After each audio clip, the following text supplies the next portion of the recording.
AITA for finally telling my boyfriend I am reaching my limit after he quit another job. I am 24 years old, and my boyfriend is 25.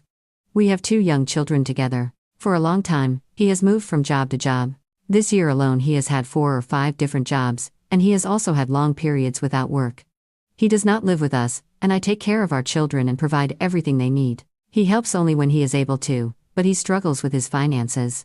Even when he works, he seems to have no money.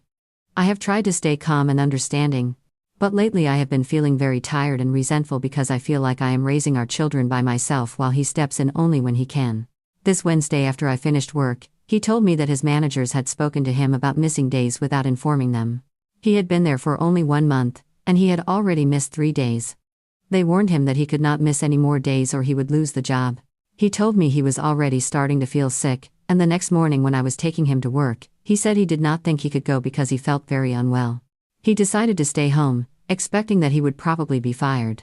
He asked me if I was disappointed.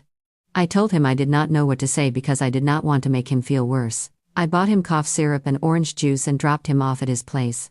2 days later, he told me that his workplace said he still had his job, but he told them that he quit anyway. This made me frustrated, and I told him how I felt. He said it was not a problem because he had an interview somewhere else. I said I was glad he had another opportunity. But I did not understand why he wanted to stay home for weeks with no income, especially when the new job was not guaranteed.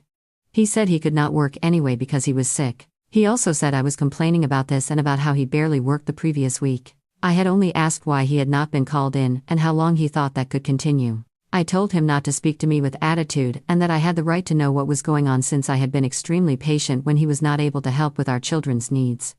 I told him he needed to think seriously about his choices. I said I was sorry if my words bothered him, but they were honest. I told him that part of me felt he was too comfortable knowing that I would always pay for our children's needs, even when he did not have a job. I said maybe he did not do it on purpose, but it was still happening. He became upset and asked if I truly believed that or if I just wanted to criticize him. I answered that it was true because at every job he has had, he eventually stopped showing up, and I know it is not always because he is sick. Sometimes he simply does not feel like going. Then he quits or is fired, and I am the one who has to pick up the responsibility. It makes me frustrated because I handle almost all the parenting by myself. He told me I was basically saying that he does not care about anything. I told him that was not what I meant. I only wanted him to put in more effort, especially when things are difficult, and that I felt very discouraged that he quit again. He said I was not saying it in the right way. I asked what the right way would be. I truly believed I was being calm, and I could have been much harsher if I had let my emotions lead the conversation. I told him I was sorry if my honesty felt too direct or too sharp.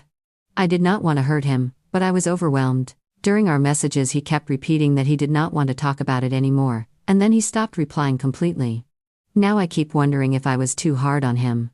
Was I wrong? Should I have waited until he was feeling better?